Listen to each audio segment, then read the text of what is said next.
여기 지금 완전 본인의 고민을 가득 찬 그런 좀 곳이에요. 기네요. 네네. 자, 사장님 하고 싶은 직장인님, 네, 공감되는. 사장님 하고 싶으세요? 그 많은 분들이 사장님 하고 그래요? 싶지 않으실까. 알겠어요. 많은 분들이 하여튼, 네. 공감하실 수 있는. 사장님 꼭 되세요, 분이- 직장인님. 네. 뭘 하셨냐면요. 30대 후반 직장인이신데 엉덩이 통증이 있어서 병원에 가셨대요. 갑자기 응급이라고 수술을 했대요. 농양이시군요. 근데 항문주의 농양은 치료. 흔히 60에서 70%로 치료로 발전한다고 상처가 아물면 수술을 또 하자고 하셨대요. 무조건 수술하는 게 좋을까요? 어떻게 해야 될까요? 그러니까 아까 얘기했지만 항문 농양은요 치료로 진행되는 경우가 있어요. 그래서 예의주시할 필요가 있다고 네. 말씀드렸잖아요. 어떤 의사 선생님들은 60에서 70% 이렇게 얘기를 하지만 동반되는 경우가 일단 많아서 항문 농양이 있는 경우에는 치료가 있는지 꼭 초음파를 해서 검사를 해야 돼요. 보통은 그냥 농양만 발견을 하시고 네. 국소마취해서 째기만 하고 끝내는 분들이 많으시거든요. 근데 의외로 초음파를 해보면 농양이 치료랑 같이 동반돼 있는 경우가 많단 말이에요. 뗄래야 뗄 수 없는. 뗄래야 뗄 수 있는 피디님하고 저희 관계처럼. 그래서 항상 초음파 검사를 하셔야 돼요. 항문 농양만 있다고 해서 농양만 배농하는 게 아니라 초음파를 해서 치료가 있는지를 확인하셔야 되고요. 그러니까 이 60에서 70%라는 얘기는 농양이 있다고 다 치료가 가는 게 아니라 사실은 처음부터 치료가 같이 동반됐을 가능성이 많은 거예요. 근데 확인을 안 했을 뿐이지. 그래서 꼭 확인을 해야 된다는 말씀을 드리고 싶은 거고, 실제로 농양이 생긴 분들은, 항문 샘에 고름이 생긴 분들은 치료로 진행되는 경우가 되게 많아요. 그래서 농양 수술하시고 나면 항상 의사가 뭐라고 얘기하냐면 나중에 치료로 진행될 수 있으니 꼭 확인을 해야 된다, 이렇게 얘기는 하시거든요. 그 말이 틀린 말은 아니기 때문에 예의주시할 필요는 있어요. 그리고 만약에 치료로 진행이 되면 당연히 수술해야 되고요. 만약에 치료로 진행이 안 되면 더 이상 수술할 필요는 없는 거죠. 그러면은 꾸준히 자신의 상태를 또 전문가분과 상담하시면서. 그리고 항문주의 농양이 생기신 분들도 원인에 대해서 확인해 봐야 돼요. 당뇨가 있는지, 염증성 장질환이 있는지, 이런 여러 가지 생기는 원인에 대해서도 확인해 볼 필요가 있는 거죠. 전체적으로 본인의 상태를 진짜 열심히 보고 또 병원 가는 거 두려워하지 말고 내원해서 맞아요. 상담하고 그런 게 진짜 중요한 것 같아요. 특히 항문은 특히나 그래요. 네. 항문을 많이 사랑해 주세요. 엉덩이 대장암 말씀을 하셨나요? 예의주시하셔야 됩니다. 혹시요 농양이 재발할 시에는 또 수술을 해야 되나요? 뭔가 해야 될 것 같은데. 그러게요. 재발이라는 건 또 고름이 생긴 거니까 수술해야죠. 사실 농양은 재발이 좀 흔한 편이기는 해요. 왜 그런 거 하면요, 농양이 생기잖아요. 고름이 생기잖아요. 배농을 한다 그랬잖아요. 네, 째서 배농을 한다 그랬는데 배농만 해버리면 사실은 재발이 좀 있어요. 그래서 저는 어떻게 수술하냐면 뿌리를 뽑아요. 뿌리를 다 제거를 해버려요. 그러면 시간은 좀 더 걸릴 수 있어요. 근데 재발은 많이 작거든요. 그래서 저는 항문 농양 수술을 배농만 하는 게 아니라 째가지고 안에 있는 염증을 다 끌어내요. 조금 살이 차는데 시간은 좀 걸리지만 확실히 재발은 작은 거. 그거 자체가 이제 재발 방지를 위한 방법이네요. 그런. 의사들마다 조금 의견이 다를 수는 있어요. 여기 그 배농이라고 하셨잖아요. 째서 농 째서 빼는 거. 농을 빼는 거. 이 배농이라는 게 이게 한자라서 그래요. 그쵸. 배출을 한다. 오. 저희 너무 잘 맞았는데요? 오, 좋은데요. 네. 그 아까 계속 말씀하셨던 게 항문 배농술이에요. 근데 이 말이 되게 술자 붙고 막 이런 어렵잖아요. 이게 뭔지 간단하게 설명해 주셨으면 좋겠고요. 또 배농하지 않고 항생제를 먹는 방법으로도 나을 수 있나요? 항문주의 농양이 맞다 그러면 항생제로 없어지는 경우는 극히 없어요. 그래서 수술은 당연히 하셔야 되는데, 아까 우리가 종기라고 얘기했잖아요. 종기하고 비감별해야 된다고.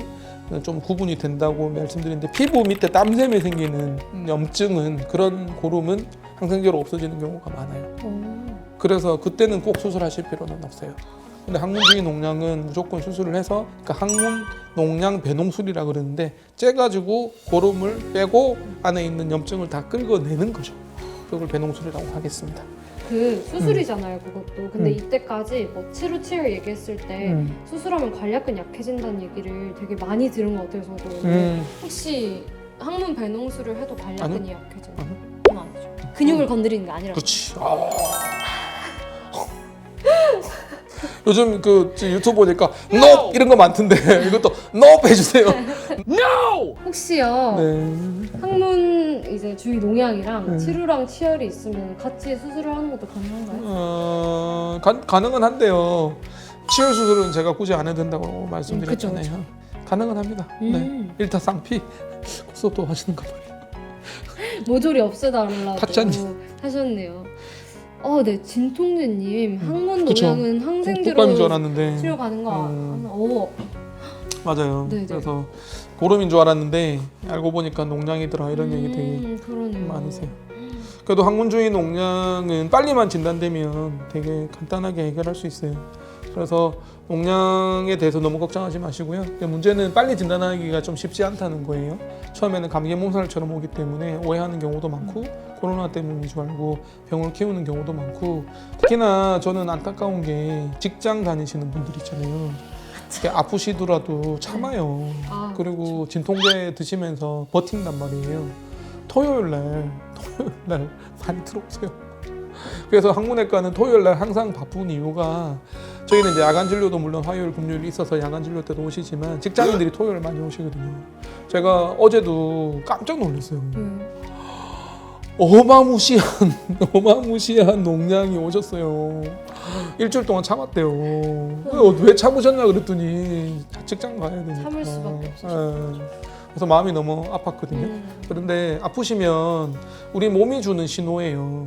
네. 아프시면 확인하셔야 돼요. 저는 체질이 심해져서 오신 분들한테도 어떻게 얘기하냐면 체질이 심해지신다는 건 몸이 피곤하다는 거다. 체질은 여러 가지 이유 때문에 생기고 여러 가지 이유 때문에 악화가 되는데 그 중에 하나가 몸이 피곤하면 그렇거든요. 그래서 체질이 심해져서 피가 나잖아요. 그러면은 몸이 피곤하다는 증거예요. 잠이 오잖아요. 네. 자라는 몸의 신호예요. 배가 고프잖아요. 먹으라는 몸의 신호예요. 항문이 심해져서 체질이 심해지잖아요. 쉬어라는 신호예요. 저는 그렇게 예의주시할 필요가 있겠고 그 다음에 항문주의 농양이 생겼다는 건 면역 기능이 떨어졌다는 의미이기도 하니까 잘 먹고 잘 싸고 잘 자고 이런 것들이 되게 중요할 것 같고 그 다음에 항문 건강을 위해서 가장 중요한 건 그냥 자욕이에요. 항문 건강을 위해서는 자욕을 꾸준히 생활화하는 게 필요하겠다는 생각이 듭니다. 자욕 열심히 하시고 또 본인 상태 잘 예의주시하시고 문제 생기면 병원 내원하셔가지고 관리 잘하셨으면 좋겠습니다. 그럼 항문주의 농양에 대한 퀴즈. 네. 자 퀴즈 한 개만 넣을게요. 한 개만. 네. 자 항문주의 농양을 수술하고 재발이 됐을 때 나타나는 소견 5가지가 있어요.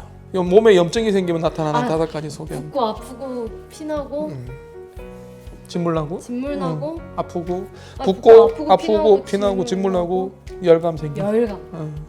그래서 수술한 부위가 붓는다든가 또는 진물이 난다든가 피가 나거나 그다음에 아프거나 그다음에 열감이 생기거나 빨개지거나 빨개지는 거 빠졌어요. 그러니까 피나고 진물 나는 걸 한 개로 묶어가지고요.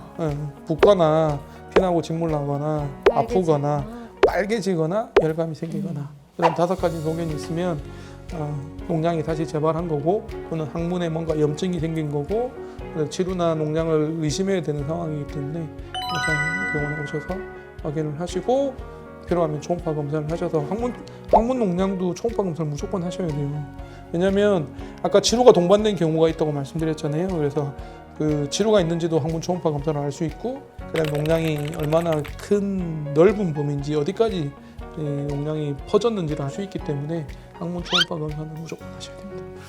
지금 제가 하나도 모르는 상태에서 딱 들어왔어도 되게 많은 정보를 알아갈 수 있었던 것 같아요. 항문에 사실은 관심이 없는 경우가 되게 많으시고요. 그렇죠. 항문 때문에 고생하지 않으신 분들은 사실은 치질이든 치루든 치열이든 항문주의 농양을 모르시는 경우가 되게 많으실 거예요. 사실 이 영상을 보시는 분들은 대부분 항문에 조금 고생하신 분들이거나 또는 다른 병원에서 뭐 항문 진료안을 진단받으신 분들이 많이 보실 건데 그래도 저는 혜미님하고 같이 영상을 찍으면서 든 생각은 정말 이런 내용은 항문 질환이 없는 분들도 건강 상식 수준에서 맞아요.